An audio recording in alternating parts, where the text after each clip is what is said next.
There's a level of mental and physical strength that makes you seem invincible. And today you'll discover how one man achieved it 400 years ago, and how you can do the same. Have you ever met someone who doesn't break? Who faces any situation without hesitation, without backing down, without bargaining with themselves, while everyone else is making excuses to explain their own failures? While everyone else gives up at the first hurdle, she persists.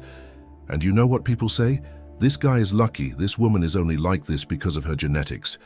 This guy only got there because he's friends with the boss. But what many people don't accept is that there's a very high price to pay. Many don't want to pay that price, and they still want to condemn those on the battlefield. However, there was a man in Japan who lived during the Tokugawa era. This man won over 60 duels. He started at age 13 and never lost. If you follow this channel, you know who I'm talking about. Maybe his name is in the title of the video, so it's no secret to anyone else. His name was Miyamoto Musashi, and he wasn't the strongest physically nor the fastest. But he developed something no one could break, a mind that knew no hesitation and a body that knew no limits. Before he died, he wrote it all down in his book, Gorin no Sho, the Book of 5 Rings. And within those pages lies the exact map for how to transform your mind and body into something that people will look at and think, how is that possible? But there's a catch. Musashi's method isn't about motivation, it's about elimination. He didn't build strength by adding things, he built it by removing everything that was getting in the way. Before I show you exactly how this system works, I invite you to subscribe to the channel, like the video, and comment. What's your biggest mental or physical weakness that you want to eliminate? This really helps the channel reach more people. Plus, I enjoy reading all the comments and interacting with you. Thank you very much for your attention. Back to the video. Chapter 1. The Awakening. The story I'm going to tell you today begins with a guy named Lucas, an engineer, 32 years old, married, with 2 kids. A normal guy, a normal life, normal problems. But Lucas had a specific problem. He was weak. Not just physically, mental too. He woke up every day promising to work out. He bought a gym membership 3 times, cancelled all 3. He started a diet on Monday and broke it on Wednesday. He promised to wake up early, but hit the snooze button 7 times. The pattern was always the same. Strong intention, weak execution. And that wasn't the only thing that was worse. When things got tough at work, he'd freeze up. When he needed to have a difficult conversation with his wife, he'd put it off. When his children needed correction and to learn about discipline and values, he left it to her to handle. Lucas was living on autopilot, reacting, never acting, until the day he had a panic attack in front of his boss. In the middle of an important meeting, his heart raced, his hands sweated, and the room began to spin. He had to leave. He went to the doctor. Tests were normal. The diagnosis: stress, anxiety, and lack of mental fitness. The doctor said something that changed everything. Your body is responding to threats that don't exist because your mind isn't trained to distinguish real danger from discomfort. You need to train your nervous system.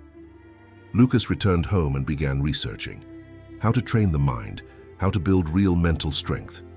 That's when he discovered Miyamoto Musashi. And more specifically, he discovered that Musashi didn't write a philosophy book. He wrote a manual of warfare applied to life. Chapter 2. The Principle of Elimination.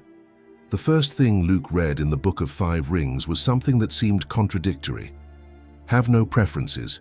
Do not depend on any particular weapon. He didn't understand at first. How do you become strong without having a preference? How do you master something without depending on it? Then came Musashi's explanation. Your strength cannot depend on perfect conditions. If you can only train when you have equipment, you are weak. If you can only meditate when you are silent, you are weak. If you can only focus when you are rested, you are weak. True strength is the ability to perform in any condition. Musashi practiced with wooden swords, metal swords, 2 swords, 1 sword, no sword at all. He fought day and night in the sun, in the rain, in the cold, in the heat. Why?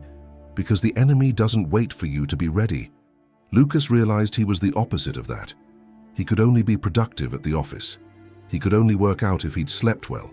He could only eat healthy if his wife prepared the meals.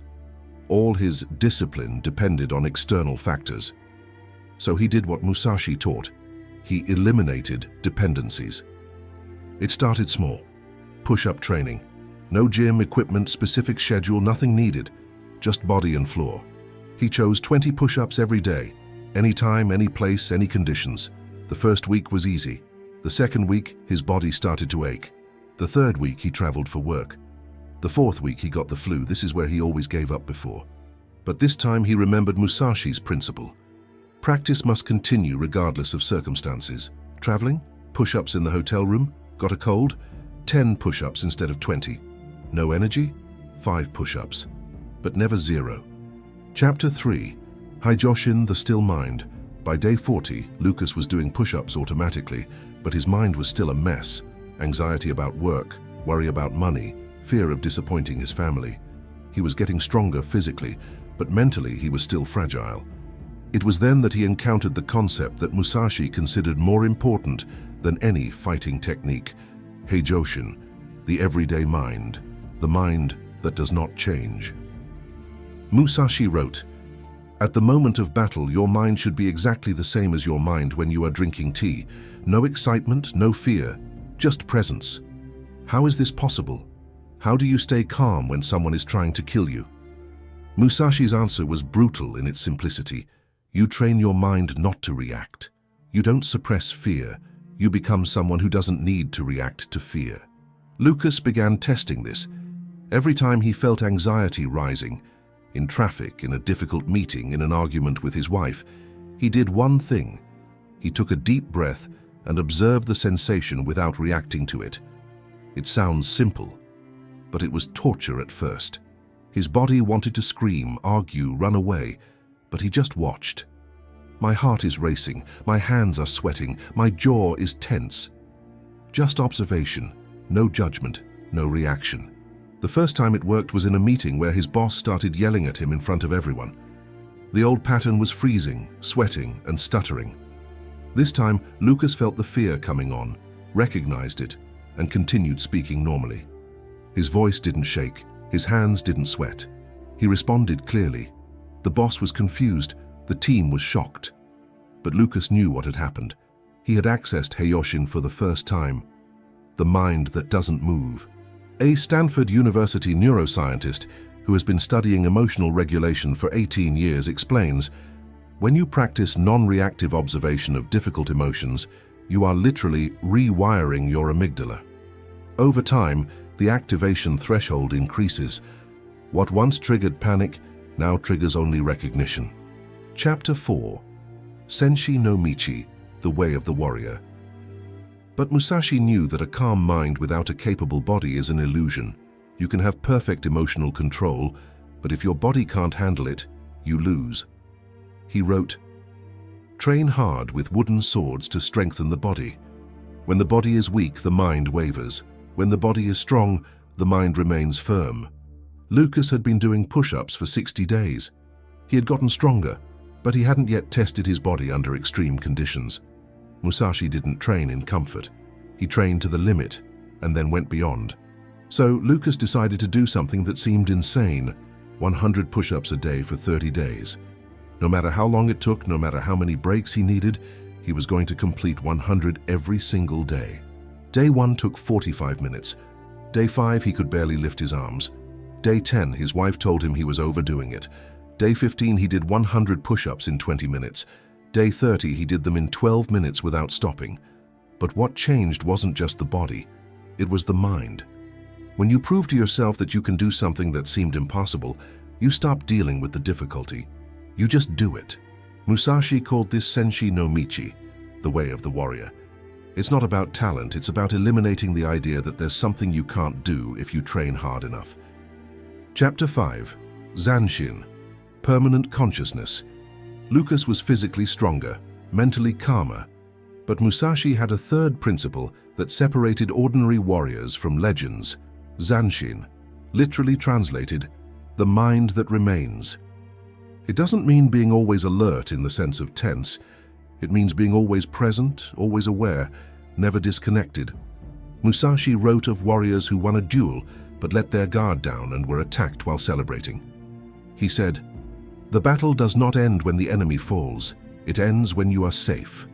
Zanshin is the consciousness that does not relax until everything is truly resolved.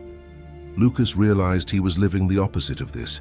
He'd finish a project and immediately relax completely. He'd reach a goal and stop training.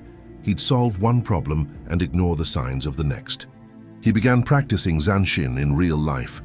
After finishing his push-ups, instead of collapsing on the floor, he would stand for 30 seconds, breathing and being mindful. After a difficult meeting, instead of immediately checking his phone, he would sit for a minute processing what had happened. It seems small, but it changes everything. When you maintain awareness after the action, you integrate the learning. When you immediately tune out, you lose the lessons. Within 90 days, something had completely changed in Lucas. People at work started commenting, "You seem different. You're more present. Man, you don't get fazed by anything." His wife was the most direct. "What happened to you? You seem like a different person." And she was right, he was different. Chapter 6. Fudoshin. The mind that does not move, but the real test came on day 105. Lucas was called into an emergency meeting. The company was making cuts. He was going to be fired. The old pattern would have sent me into panic mode. Heart racing, mind spiraling, catastrophic scenarios swirling. But something different happened. He felt the initial shock. He recognized the sensation. And then, nothing. His mind didn't react. His body didn't go into fight or flight mode. He was simply present with the information.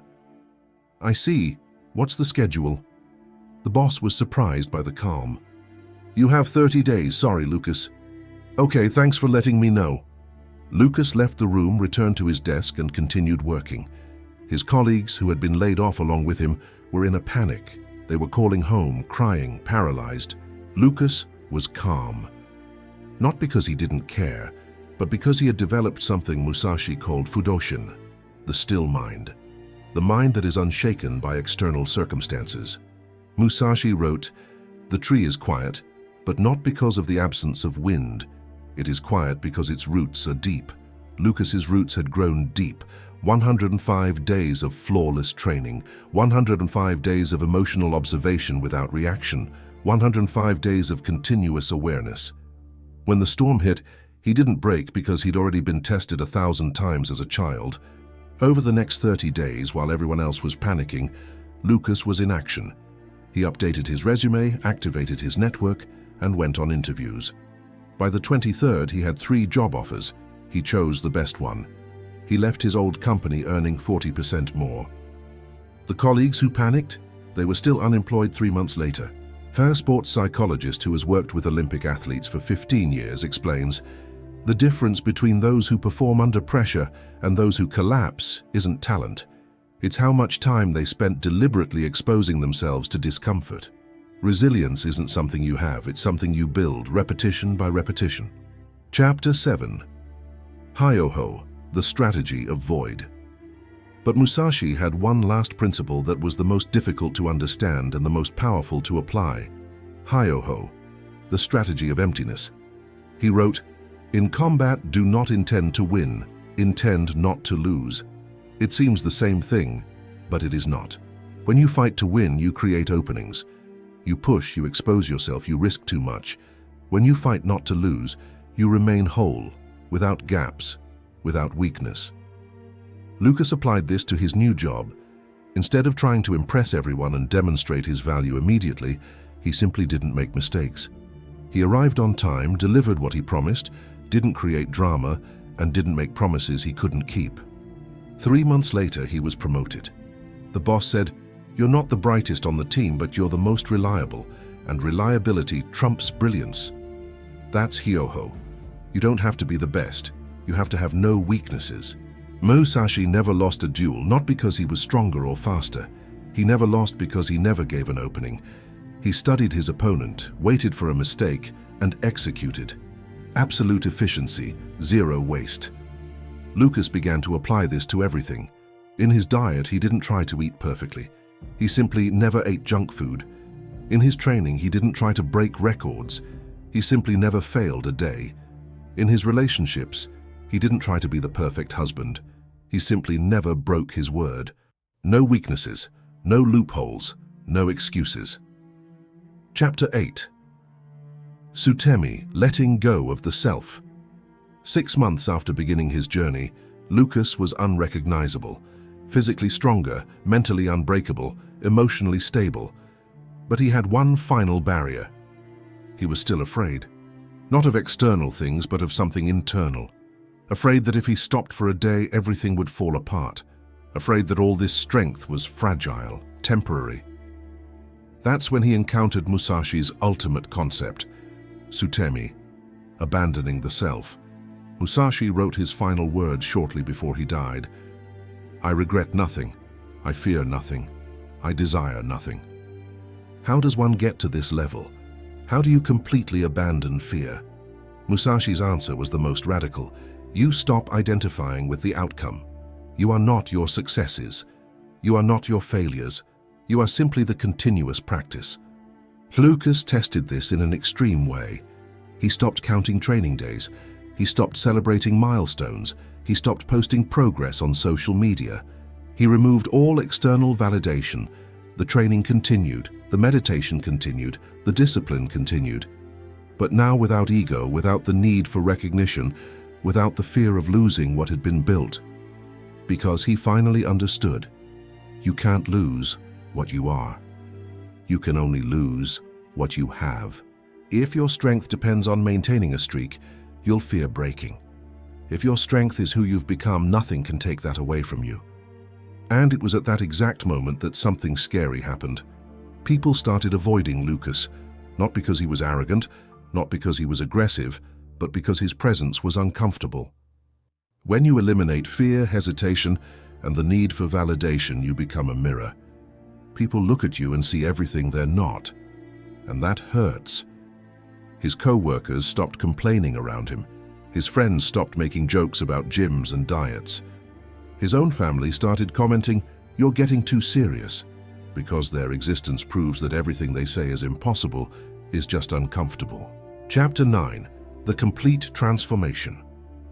A year after starting, Lucas was no longer Lucas, not in the sense that he had changed his personality, but in the sense that he had removed everything that was non-essential. He was no longer someone who tried to be disciplined.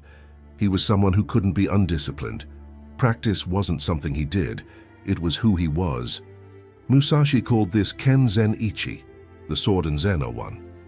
There is no separation between who you are and what you practice. You don't meditate, you are meditation. You don't train, you are training. People would ask, how do you have so much discipline? The answer was simple. I have no discipline. I've eliminated the parts of me that wanted to give up. This is what Musashi taught. Mental and physical strength isn't about adding things. It's about removing everything that gets in the way of your essential nature. You don't need to motivate yourself to breathe. You don't need to force your heart rate. Why? Because these things are essential to who you are. When training, discipline, and practice become as integrated as breathing, you've reached the scary level. The level where people look at you and think, that's not human. And the truth, they're right. It's not human in the sense of normal human. It's human in the sense of realized human potential. Miyamoto Musashi died at the age of 62, alone in a cave writing. He had no money, no title, no followers, but he had something no one could take away, complete mastery over himself. His last words were, I regret nothing. How many people can say that? How many people reach the end and know they lived at the limit of their capabilities? How many have eliminated fear, hesitation, weakness? The question is not, how did Musashi do it? The question is, why aren't you doing it? You have access to the same knowledge. You have the same number of hours in the day. You have the same human body with the same potential. The difference isn't ability. It's willingness to do what's necessary. A willingness to eliminate dependencies. A willingness to practice until practice becomes identity.